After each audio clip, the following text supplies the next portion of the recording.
Salam sehat, selamat datang di statistika lanjutan. Topiknya adalah tentang pengujian hipotesis bagi parameter varians populasi, baik sebuah parameter varians maupun dua buah varians.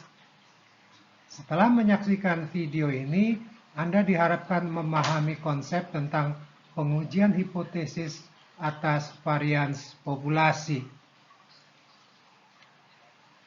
Baik, mari kita mulai. Capaian pembelajarannya adalah sebagai berikut. Pertama adalah penggunaan distribusi chi-square. Kemudian menggunakan distribusi F. Tentu saja melakukan pengujian hipotesis, baik untuk sebuah varians populasi maupun untuk dua buah varians populasi. Sehingga materi pembahasannya adalah sebagai berikut ini. Mulai dengan pendahuluan, kemudian ada pengujian hipotesis sebuah varians populasi, dilanjutkan dengan pengujian hipotesis dua buah varians populasi, dan terakhir adalah penggunaan Excel dalam kedua pengujian tersebut. Mari kita mulai. Ya, salah satu kriteria bagusnya kinerja adalah stabilitas hasil. Manajer produksi tidak menghendaki berat atau volume produk yang tidak seragam. Manajer keuangan tidak menyukai tingkat imbalan yang naik turun secara tajam. Pengelola bandara juga tidak menyukai jadwal kedatangan pesawat yang berfluktuasi. Pendek kata, hampir selalu manajer menghendaki kestabilan. Varians sebagai ukuran fluktuasi mempunyai keunggulan karena merupakan angka tunggal atau unik. Semakin berfluktuasi, maka nilai varians himpunan datanya akan semakin besar. Selanjutnya, varians populasi mempunyai estimator yang baik untuk keperluan inference, yaitu unbiased, efisien, dan konsisten. Estimator itu adalah S⁻2 atau varians sampel. Untuk keperluan inference bagi varians populasi, kita akan juga memanfaatkan central limit theorem.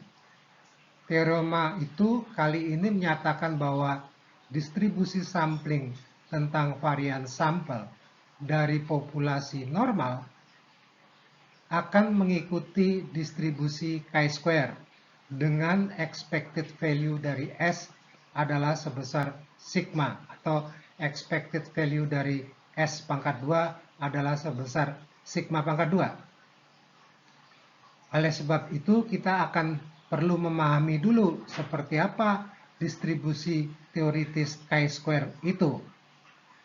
Pertama, nilai-nilai chi-square adalah non-negatif karena diperoleh dari berbagai kemungkinan penjumlahan atas X⁻2. Fungsi distribusi chi-square mengandung besaran derajat bebas sebesar N-1. Bentuk distribusi chi-square adalah menceng positif. Tingkat kemencengannya ditentukan oleh derajat bebasnya. Semakin besar derajat bebasnya, distribusinya semakin mendekati simetris. Kita lanjutkan. Inilah gambar untuk distribusi chi-square dengan berbagai derajat bebasnya. Terlihat di situ bahwa ketika derajat bebasnya 10, maka distribusi chi-square sudah semakin simetris. Kita lanjutkan. Inilah gambar distribusi chi-square yang tipikal. Berawal dari 0 dengan ekornya di kanan yang menjulur sampai dengan tak hingga. Perhatikan cara penulisannya, chi-square subscript V, dB. dB adalah derajat bebas seperti yang kita kenal pada distribusi students D. Sedangkan V menyatakan luas di bawah kurva untuk nilai chi-square sampai dengan tak hingga. Bidang merah di kanan menunjukkan luas sampai dengan ujung kanan adalah sebesar W. Sedangkan misalkan W adalah 0,01 atau 0,025 atau 0,05 dan seterusnya. Sedangkan bidang merah di ujung kiri dengan luas sebesar W, maka subskripnya dinyatakan sebagai 1 minus W karena luasnya di ujung kanan adalah 1 minus W. Jadi untuk luas di ujung kiri sebesar 0,05 dituliskan sebagai chi-square subskrip 0,95 derajat bebas. Tabel chi-square mirip dengan tabel T dengan derajat bebas di margin kiri dan beberapa luas di ujung kurva ada di margin atas. Ingat bahwa luas di ujung kurva dinyatakan untuk luas sampai dengan ujung kanan di chi-square tak hingga. Kita lanjutkan. Inilah tabel chi-square yang tipikal. Ada 10 alternatif nilai luas ke ujung kanan kurva. Mulai dengan 0,995, 0,99, dan seterusnya sampai dengan 0,005. Itu kebiasaan yang ditampilkan di lampiran buku-buku. Karena nilai chi-square itu dimulai dengan 0, maka nilainya pada kolom yang semakin ke kanan akan semakin besar karena semakin menjauh dari 0. Jadi semakin kecil luas di ujung kanan kurvanya, nilai chi-square-nya akan semakin besar. Silakan diperiksa. Hal ini berlaku untuk setiap derajat bebas.